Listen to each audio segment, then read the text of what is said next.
ಹೆಂಗೆ ಪ್ರಿಪೇರ್ ಆದ್ರಿ ನೀವು ಈ ಕ್ಯಾರೆಕ್ಟರ್ಗೆ? ಏನಿಲ್ಲ, ಒಂದು 2-3 ದಿನ ಅಲ್ಲೆಲ್ಲ ಹೋಗಿ ನೋಡ್ಕೊಂಬಂದ್ವಿ ಅವ್ರ ಬಿಹೇವಿಯರ್ ಹೇಗಿರುತ್ತೆ ಅಂತ. ಹಾಂ. ಆ ಸಿಲ್ಕ್ ಮಾರ್ಕೆಟು, ಆ ಮೂಟೆ ಎತ್ಕೊಂಡು ಹೋಗೋದು, ಹಬ್ಬಬ್ಬ ಅದೇನು ಒಂದು 60-70 ಕೆಜಿ ಇರುತ್ತೆ ಒಂದು ಮೂಟೆ, ಕತ್ ಮೇಲೆ ಹಾಕೊಂಡು ಹೋಗ್ತಾ ಇರ್ತಾರೆ ಅಂತ. ಸಂಜು 1ನಲ್ಲಿ ಶರಣ್ ನನ್ನ ಮಾವನಾಗಿ ಮಾಡಿದ್ರು, ಇಲ್ಲಿ ನಾಣಿ ಮಾಡಿದ್ದಾರೆ. ನಾಣಿಯವ್ರ ಪಾತ್ರ ತುಂಬಾ ಏನೋ ಬೇರೆ ಥರದ್ದೇ, ಒಂದು ಕುಡುಕನ್ ಥರದ್ದು ಒಂದು ಪಾತ್ರ ಅದು. ಹಂಗಿದ್ದವ್ರು ಇವ್ನು ಕರ್ಕೊಂಡ್ಬಂದು ಇವ್ನು ಬೆಳವಣಿಗೆ ಆದಾಗ ಅವ್ನ ಜೊತೆಲಿ ಇಟ್ಕೋತಾನೆ.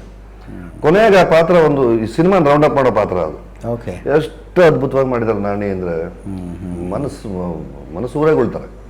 ತುಂಬಾ ಚೆನ್ನಾಗಿ ಮಾಡಿದ್ದಾರೆ ನಾಣಿ. ಕಣ್ಣು ಒದ್ದೆ ಆಗತ್ತೆ. ಅಲ್ಲ ನಾನು ಅದೇ ವಿಷಯಕ್ಕೆ ಬರೋದಂತೆ. ನಿಮ್ಮ ಸಿನಿಮಾ ಅಂದರೆ emotional scenes, they are the highlights. ಹೌದೌದು.